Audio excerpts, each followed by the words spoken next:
This is United Network News with Sunny Galt, Calen Gipp, Kimberly Gogan, and our field messengers from around the world.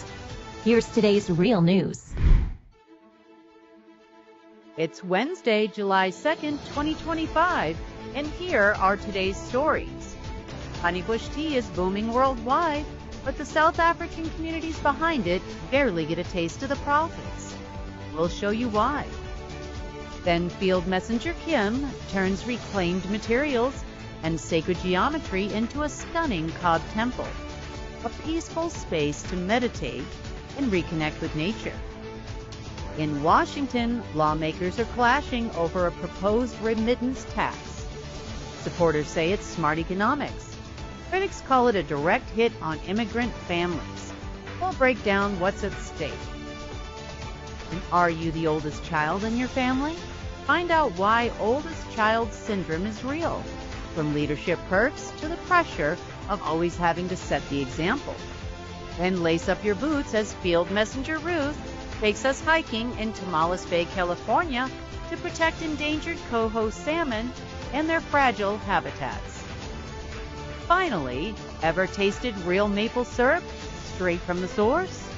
Field Messenger Amy shows us how to turn tree sap into the sweet treat we all love. If you've ever curled up with a cup of Honeybush tea, you're enjoying a taste of South Africa's rich natural heritage.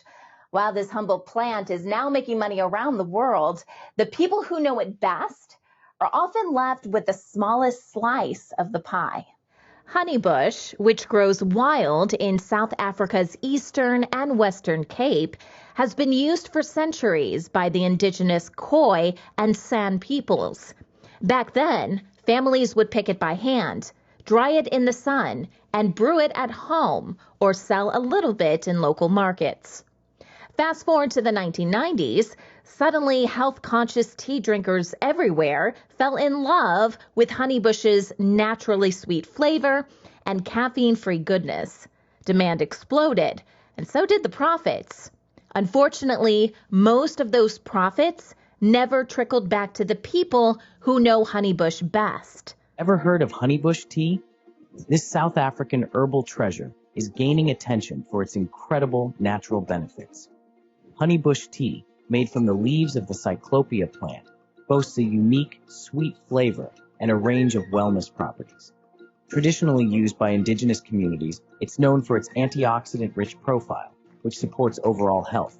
Studies suggest it may help with inflammation and promote a sense of calm. Plus, it's caffeine-free, making it a perfect evening beverage. Today, Honeybush harvesting works like this.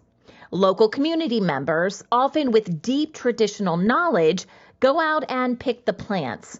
They sell the raw leaves to big companies, which have the money and technology to process, package, and export the tea worldwide.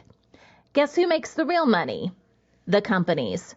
Meanwhile, harvesters see only a tiny fraction of what that box of fancy organic honeybush sells for overseas. South Africa is a country with incredible natural wealth, yet it's also one of the most unequal societies in the world. And that's no accident. A big reason for this deep divide is economic racism, rooted in the country's long history of colonialism and apartheid. This was Soweto. It's been 30 years since the end of apartheid, the structural system of racial segregation that nearly ripped South Africa apart. We are going forward. The march towards freedom and justice is irreversible. But for many black South Africans, the story of optimism and renewal associated with Nelson Mandela's coming to power has not materialized. 30 million people, well over half the population, is still living in poverty.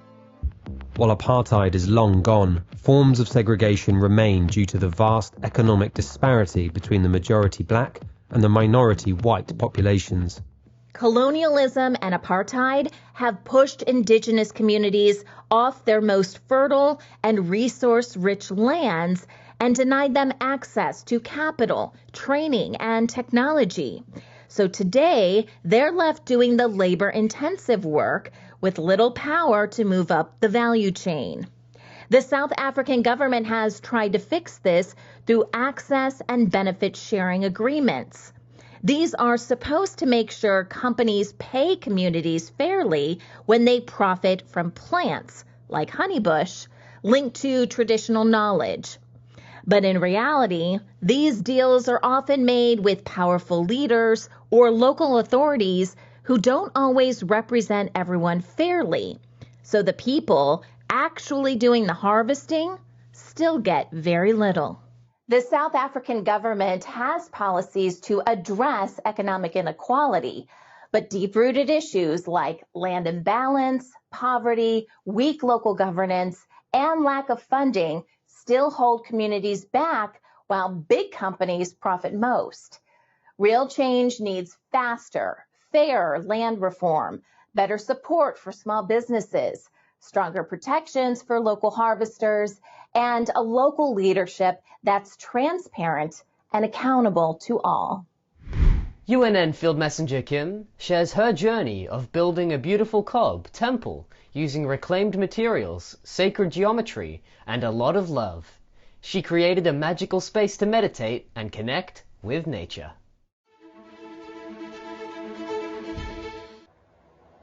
Hi there, Kim here in Oregon, the United Network News. Today I wanted to show you my cob temple. This cob temple has been in work in progress the last 2 years. It's taken me 2 years to get it this far. But I really wanted to show you inside and outside and how I built this temple from start to finish.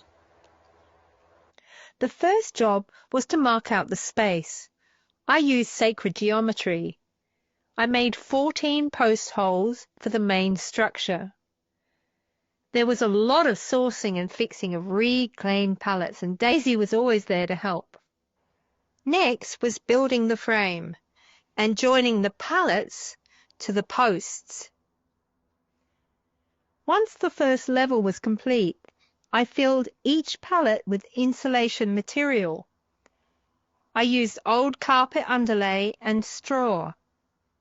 Then I started getting the reclaimed windows in place. I put a temporary center post in the middle for the roof beams. Daisy was always ready to give me a hand. Here's the beautiful roof structure. It looks like a wagon wheel. Once the beams were in place, it was time to cut the roof panels and drill each one in place. And next was the shingles, and boy was that a challenge. Here I am making a cob mix of sand, clay, and straw. I got all the clay from the garden. This was so much fun. Here I am slapping that cob onto the walls, poking and pushing it in, smoothing it out as best you can. Then you can apply a trowel to it to get a nice smooth finish.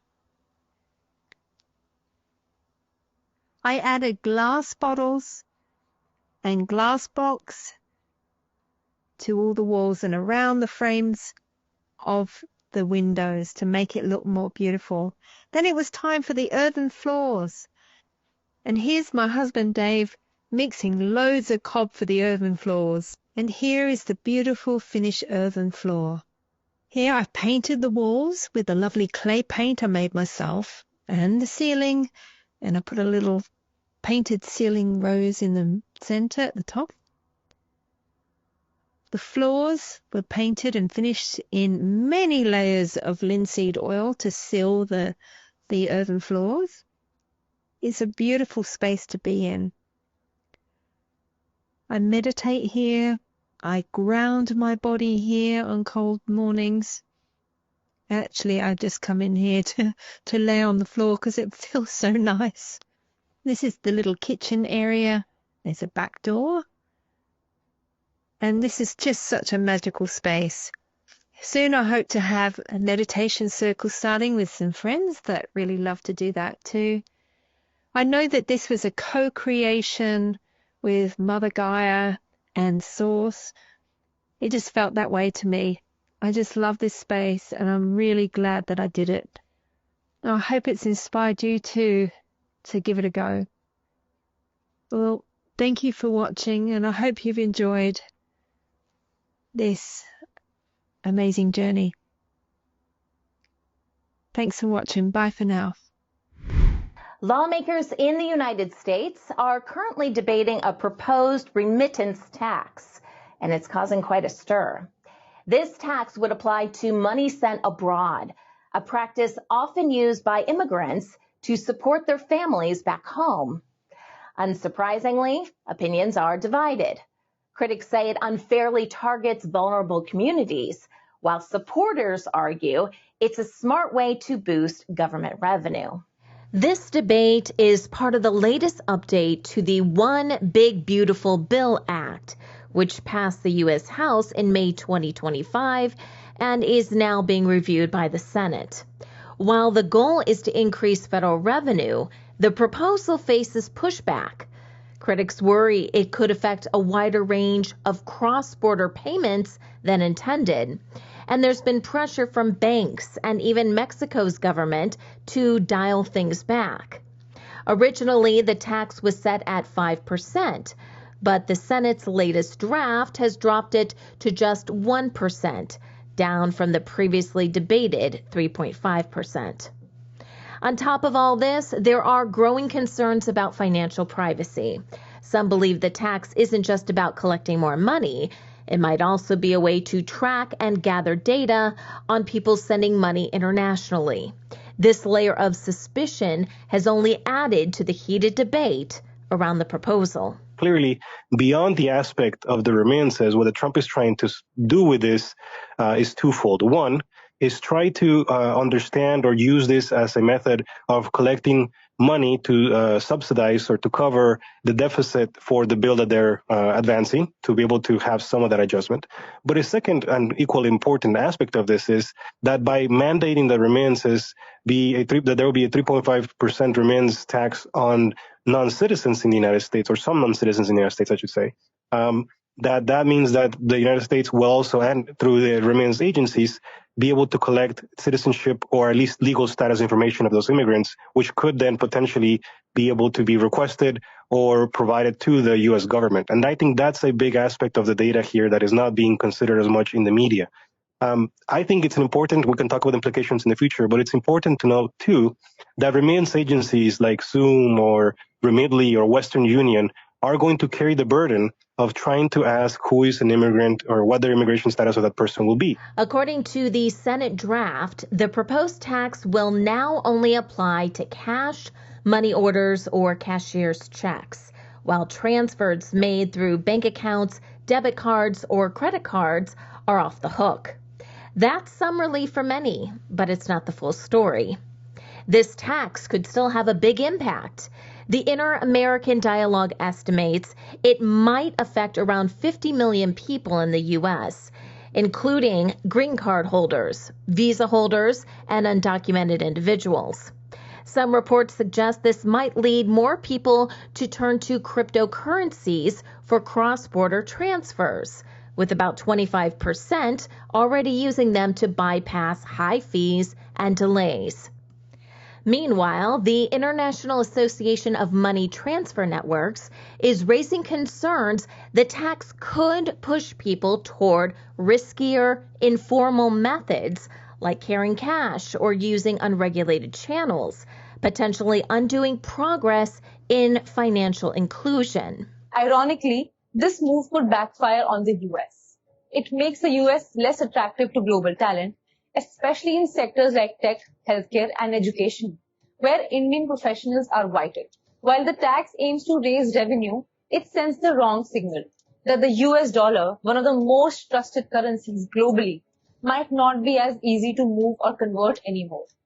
That weakens the dollar's supremacy, and it may sour relations with countries like India, Mexico, and the Philippines. And here's why experts think it's even more problematic. Firstly, it's discriminatory, as it places one group above others in a matter where the origin of a person should have no role to play. From a financial freedom perspective, this tax feels regressive, especially coming from a country like the US, which supports free and open markets. This tax policy does the opposite.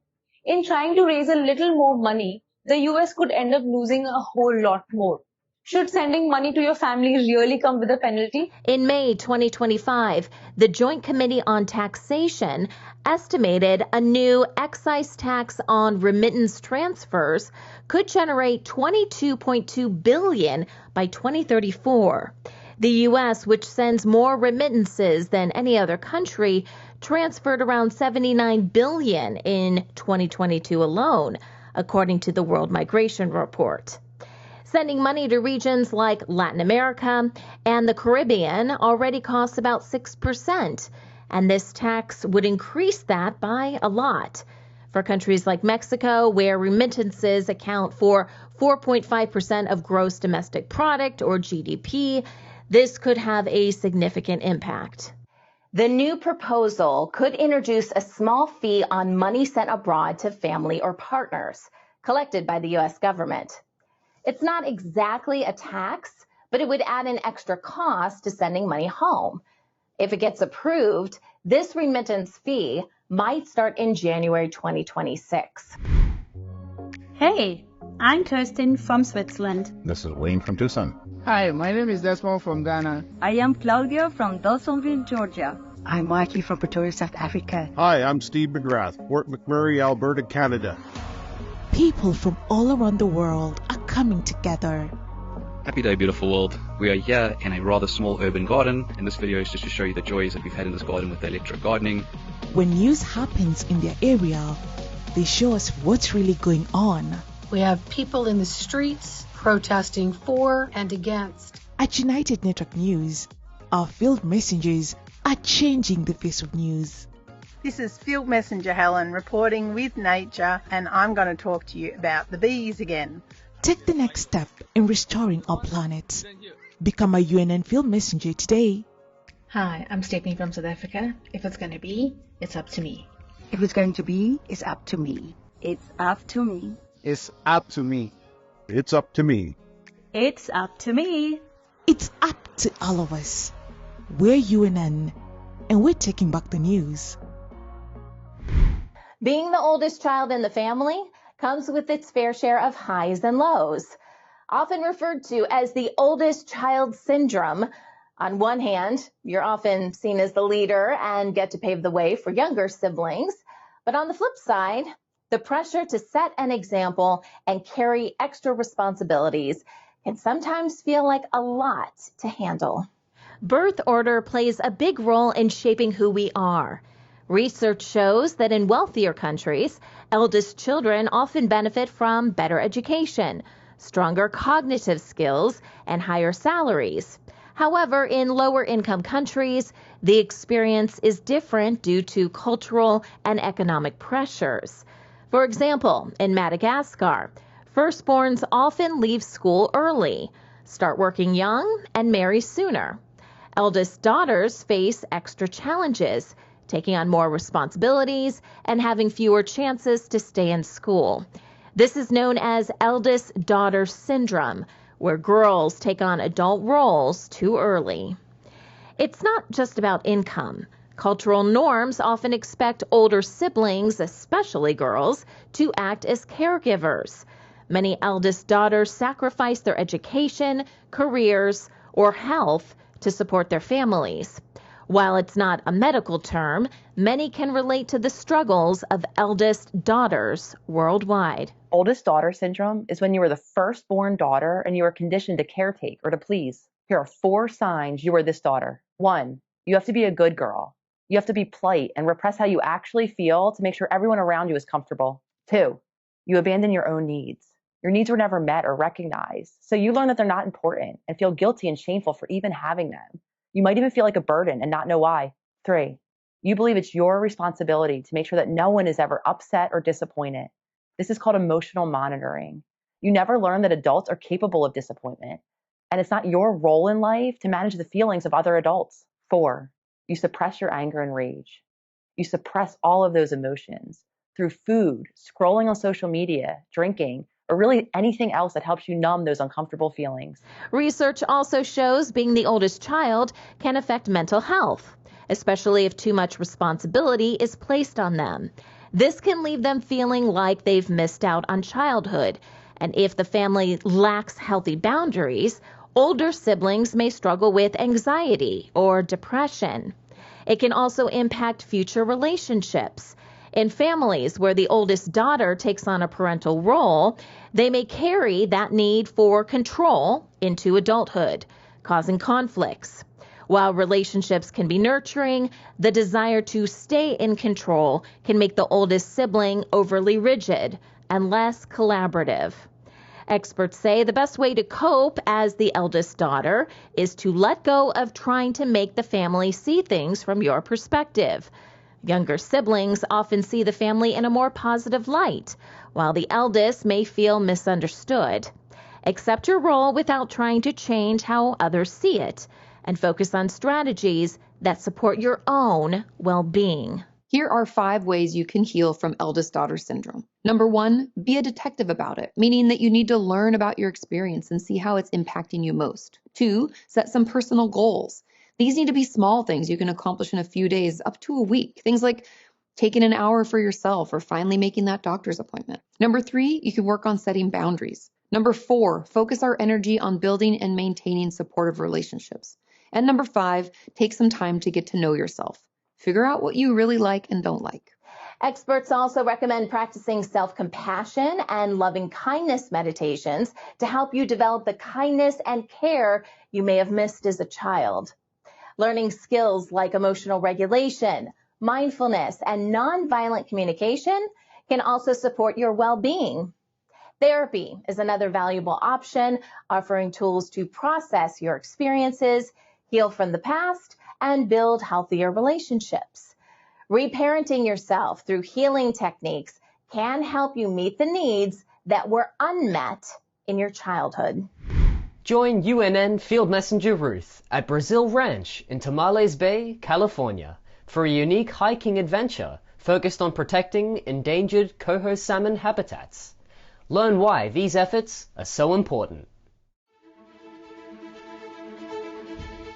Hello, this is Ruth, Field Messenger for UNN, reporting from Northern California in West Marin, Tamales Bay, off the Pacific coast, and 1 hour north of San Francisco. Today, we are on Brazil Ranch for a hike sponsored by the Marin Agricultural Land Trust. It was founded in 1980 for land conservation and regenerative agriculture. We are hiking across the ranch through herds of sheep and cattle to a creek called the Water Creek Watershed, where MALT is preserving and protecting habitat for endangered coho salmon. The protection of California's endangered wildlife is a focus of MALT, as is the protection of family farmers from land development. Future generations will benefit from this protection and the preservation of the land for food and wildlife in the future. Thank you. This is Ruth signing off as Field Messenger for UNN. Making maple syrup begins with gathering sap from sugar maple trees and ends with boiling it into the golden, delicious syrup we all love. UNN Field Messenger Amy shows us how it's done. Hi, this is Field Messenger Amy reporting for UNN. And today I'm in Bridgewater, Connecticut at the Sunny Meadow Farm, where they make their own maple syrup from sugar maple trees. So let's go see how that process is done. The first step is to insert collection plugs into the sugar maple trees. Sugar maple trees can be identified by its 5-lobe leaf with a smooth curve between the lobes, and the bark is grayish-brown with vertical ridges. A good way to determine if you are uncertain is to break the leaf stalk, and if it oozes a milky white sap, it's a sugar maple. In February, while it is still cool, the plugs are placed into the tree. Here is where it was plugged last year and the year before. If a tree is not producing, you can reinsert the plug into a different place. As the tree comes alive after being dormant during the winter, the first thing it does is send sugar water up the tree. This first sugar water is what is collected. When the land is flat, like it is here, buckets are placed over the plugs for collection. How much each tree produces and how fast the collection flow differs from tree to tree. These buckets get emptied into a 100-gallon container. If the land slopes downward, the tube plugs are used. Gravity will carry the sap down the hill into the collection container. Here you can see the maze of tubing that connects the trees and eventually into the tubes that get deposited into the 100-gallon collection container. It's amazing they have never had a problem with animals interfering with the collection process. Collection can last from 1 to 2 weeks depending on the weather and other environmental factors. Once the tree root starts to send other nutrients to the tree, the sap becomes cloudy and the collection time is over, as cloudy sap cannot be used. The 100-gallon containers are emptied into this larger container using the forklift. Gravity causes the syrup to flow into the sugar shack to be processed. You can see the tube coming into the sugar shack, and this goes into a wood-fired evaporator. It takes 40 gallons of sap to make 1 gallon of syrup. The evaporator removes the water and the sugar gets caramelized, and that's how the syrup gets its color. The jugs of syrup get fine-tuned on the stove to get proper density. If it's too dense, crystals will form, and if you don't use the proper temperature and density, then you will end up getting mold or it will not be preserved properly. And that's how maple syrup is made. Thanks for watching. Bye. At UNN, you are the news. Get involved by joining our weekly Field Messenger meetings. Visit unitednetwork.earth to learn more. Remember, if it's going to be, it's up to me.